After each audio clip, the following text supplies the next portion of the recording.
Hello and welcome. We are today starting a series of guide videos how to tune and optimize your engine in automation. And to begin with, we can say that the simulation is actually pretty accurate, so you can definitely use your knowledge of in real life engines, but there's also the thing that you are able to pretty easily build a reasonably effective engine, but getting the very best out of it is a little bit more difficult and takes a little bit of experience. So we're trying to give you a sort of a guide how you can find the way how to really optimize the engine to use the full potential. And we're starting with the very simple stuff, 80s carbureted sort of sports saloon European style engine, very old school twin cam 2-valve sporty engine that would be in a sort of an entry-level GT or perhaps a very cheap sports car, something like that. So the one thing is we always want to consider the goal capacity for any given power level. Of course you need certain capacity, but you don't want to be doing two big cylinders or two small cylinders, because that's never good for space efficiency or fuel efficiency or even power efficiency. So 2 liters for 4 cylinders, that's actually pretty much optimal. That's the classic size of European 4-cylinder engine. And the next thing is bore and stroke ratio. You can do pretty much anything you like. The limitations are not that big, but the thing is, usually if you want to get performance, you want to do a shorter stroke engine, because that will allow you to run higher rev ranges, and in general it will just be a little bit more flexible for when it comes to every other option you have of optimizing your engine. So if you would do like a long stroke engine, you will have small cylinder bores and long strokes. That would give you more torque potential, but on a performance build, usually that's never such a good idea. So this is what we're going with: short stroke 2 liter twin cam 2-valve, and we're using just the basic components. This is something you want to know. You always want to start with the most simple things. If you don't know for sure that you're going to be needing the more expensive, more advanced materials, then why not just stick with what's cheaper? And one thing about quality sliders is, throughout the series we are going to be doing all the tuning and optimization with every quality slider set to 0. So then we know that the results we are achieving are down to the tuning and optimization and not the use of quality sliders. Okay, for the actual settings, we will just go with the baseline first, and then we will start working from there. We don't care about how the engine looks, we will just care about the performance and efficiency. Naturally aspirated, obviously, and we are running carburetors, which would be kind of the norm in 1980 Europe. And since we are doing a semi-performance build, we want to have more airflow capacity and more efficient fueling, so we will do a sort of a Weber style twin choke side throat carb setup. We will start with a single carburetor and we will see where that then takes us. So, standard intake. This is something that maybe you don't want to start playing with until you are fighting for the very last horsepower on a very sporty build or a racing oriented build. Standard is cheap and it's reliable and keeps the upkeep costs also down. Fuel type, obviously very important in terms of performance, but this actually doesn't affect how you look at the optimization process. So you might just as well pick just regular 91, and the process to optimize the engine is exactly the same, but we are doing what would be kind of period correct for this European twin cam 1980 kind of style, so 98 it is. Fuel mixture, one of the most important things to consider when you are optimizing the engine for efficiency. This also affects power, obviously, but the way the game works is you actually need to be running pretty lean mixtures if you want to get a sort of very good efficiency for the engine. So we will start with pretty close to the minimum and we will see what happens then. Ignition timing. Also, one important thing in optimization, if you do more advanced, that will allow both better efficiency and better power, but the problem is you will be making the engine knock a lot more easily. RPM limit, we don't really know where that's going to end up, but we'll start with 6 since we have a short stroke, small capacity engine. 6K shouldn't be any problem. Okay, exhaust. Headers, once again, something that will need to be chosen in accordance to your build goals. We are doing a production engine with reasonable, not ultra high output. We shouldn't be needing tubular exhaust headers, to be honest, which is gonna be cheaper, less man hours and stuff to build. Okay, exhaust diameter, yeah, well, this is one thing that we can talk about, these pop-up windows. Whenever you choose something that will affect your maximum power capacity, you will get this pop-up window actually telling you what the maximum power rating for each setting is, and that's only a ballpark figure because everything affects everything. So, but that ballpark is still useful for you because you can sort of get a good baseline looking at that. So we know we don't want to be doing more than 146 horsepower anyway, so I think 175 inches diameter is going to be a good baseline to start with. No catch for this one. Simple baffled muffler system. It's cheap, it's light, and in this kind of build it doesn't really limit the power output all that much, so that's what we're gonna do.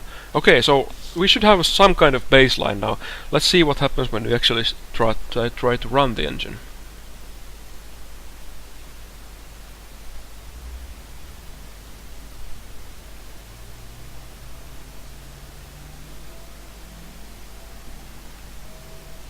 Okay, interestingly, we are actually running pretty well. There's no knock, there's no real problems with the configuration, but obviously we are pretty far from an optimized setup. We can see right away that our peak power is right at the rev limiter maximum RPM, and that's not really desirable. But usually when you do a baseline, usually you will be getting some problem like the engine knocking, and for the purposes of showing how to fight that, we will actually make the engine knock on purpose. So now we drop the fuel mixture to the very minimum, and now we can see that we are already losing quite a lot of power because the engine is knocking.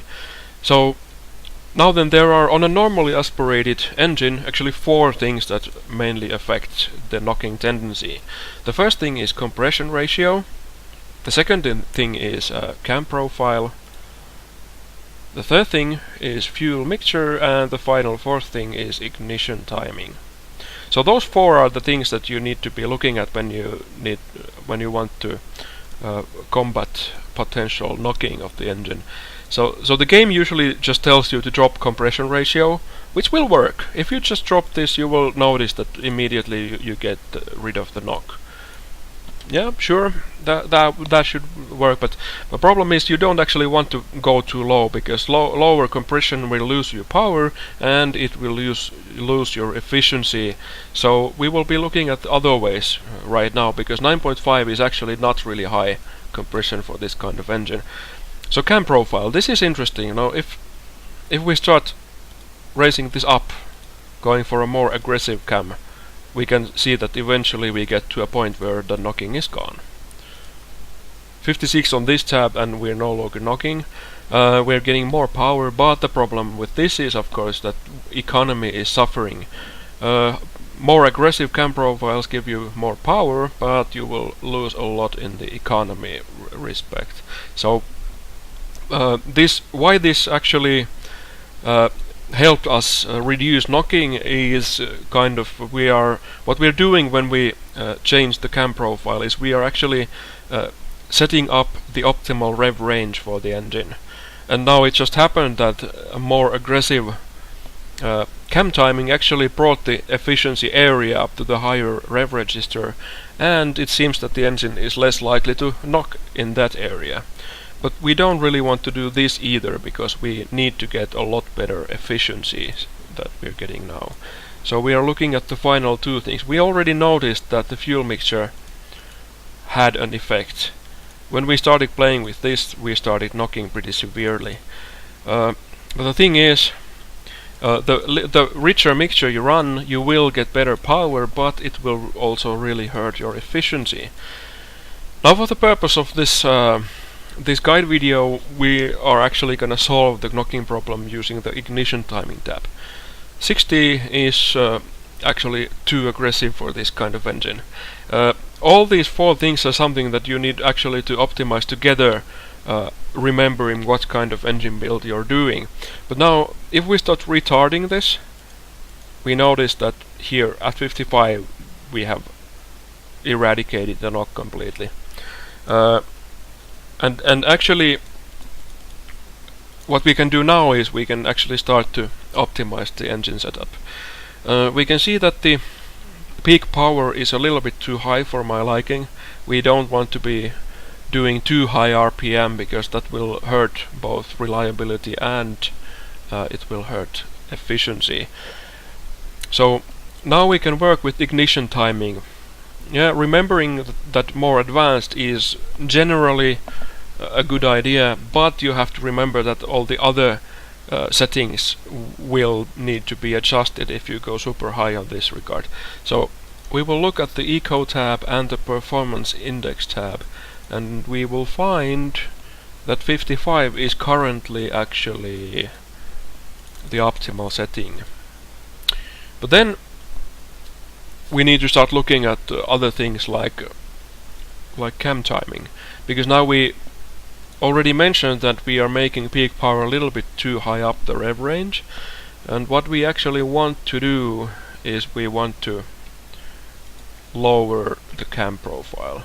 Okay, but now we have knock again, because now we are dropping out of the area where the knock tendency was lower for one reason or another. But now there's something interesting to consider. We also want to be running higher yet compression ratio, and if we do something completely stupid right now, we bump that to 9.8, we will have really bad knock right away, and we are in risk of breaking the engine. But why I did this was just so I can show you something pretty interesting. Now, you remember that we chose a single carburetor setup so that it would be cheaper and more simple to build. But what happens if we simply switch this to twin carb? Bang! Interestingly, we immediately get rid of the knock, even though we had a knock-unfriendly cam timing and a knock-unfriendly compression ratio. And what also happened was very interesting indeed. We got both better economy by quite a large margin, and we gained performance. We gained many horsepower and better economy. Now, why does this happen? It helps to realize what's going on if you look at how the system actually looks like. Here we have a single carb setup, and you can immediately see that the flow paths to different cylinders are unequal in length. And what this means in practice, now actually the middle cylinders are getting more fuel than the outer cylinders. So that makes the engine run a lot less efficiently. That will lose you power, and that will make the engine knock more easily because the outer cylinders are not running very optimally. And now when we switch to twin carbs, you will notice that we have completely uniform layout here. Each cylinder has exactly the same length for the runner, and we also have the added benefit of running a dedicated throttle for each cylinder. Now, this system is usually used, twin carbs or multiple carbs for high-end power applications. You want to run more power, which you can with this system. But what it also does, the more efficient and more accurate fuel metering that we are getting now will help the economy also. So you always need to weigh the benefits and the costs. This will be more expensive to build, but you will be getting a lot better fuel economy. Now the second thing is, you could either get the same power or get the same economy using just the single carb setup. So what I'm trying to say is, you can optimize one of the two things, either power or economy, with the more cheaper single carb setup. But with twins you can combine both of those things. So now we can see that with the twin setup we are running the lowest possible fuel mixture. Ignition timing is pretty conservative, and we are running higher compression without any knock. But now we want to do even more. Let's see if we can actually go full 10 compression now. And looking at the fuel octane tab here, we are now running exactly the 98 octane that we chose for the fuel of this engine. But now we see that we are again fighting the problem that the peak power is way too high in the RPM range. So this would require us to actually shift the rev limiter way up on the scale to be able to allow the breathing room we need after the peak power. So we will start dropping the cam timing. Well, unfortunately we are knocking yet again, but we still want to see around 5800 peak power RPM. So now we will see what it takes to get rid of this knock once again. So let's see how much we need to. Yeah, okay, so here we are, 3 clicks to the more retarded ignition timing setting, and we are fine in this respect. So we could run 1 click more aggressive cam profile so we can get the full 120 horsepower. Let's see how that works. It's not a huge difference in the economic category. We are running around 430 grams per kilowatt hour, which is not bad for a carbureted engine. But now we noticed that we are still dancing at the limit when it comes to the rev range, but luckily we can see that valve float problems are not really materializing with this setting. So we can actually go a little bit higher with our RPM limit. So now we are seeing that we get yellow symbols here because our bottom end is not really fully supporting the rev range anymore. But reliability index is still around 40, and I'm quite happy with this. So we wanted to allow more revs so that we can use the full power for a larger period of time, or longer period of time. And actually what happens now is the reliability problem, so to speak, only comes to effect when you are actually running at the very top of the rev range. So under normal driving conditions the engine will be very reliable indeed, and then you're getting a very small drop in reliability at the very top end, and the very top end you're really using only when you are going for the acceleration figures and stuff like that. So we are willing to trade just a tiny bit of reliability at the top end in order to get much better acceleration, which we can by adding more rev range at the peak power area. Okay, so the final thing we want to look at is the exhaust system. If we look at the symbols here, we can see that the game's telling us that the exhaust is restricting airflow right now. So what if we make it bigger? Let's look at the numbers. If we bump it up to 2 inch, we get 2 more horsepower, okay, remember that. But economy is dropping 10 points. Now, I don't think it's a good idea to lose 10 points of economy for just 2 more horsepower. And what else is there? There's also the fact that our torque curve will shift quite a bit towards the top end of the rev range if we do a bigger exhaust.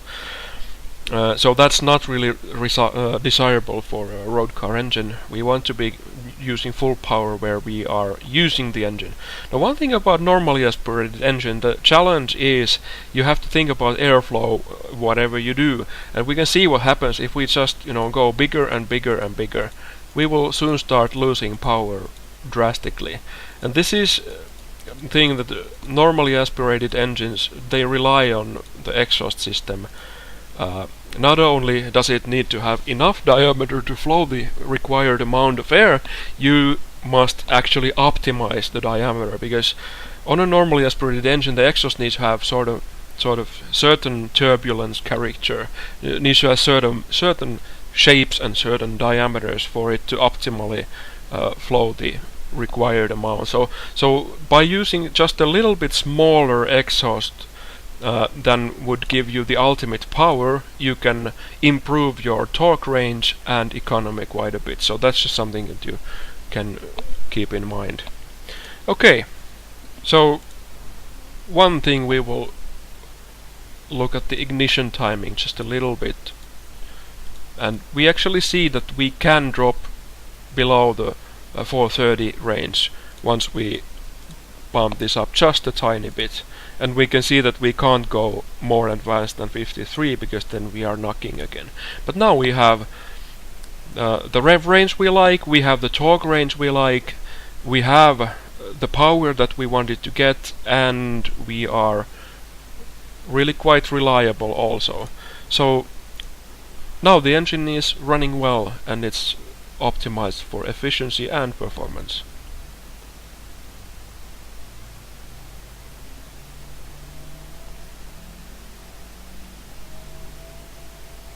And there we go. So I hope you enjoyed and hope it was useful in some way, and next time we will be looking at a little bit turbo technology. Thanks for watching.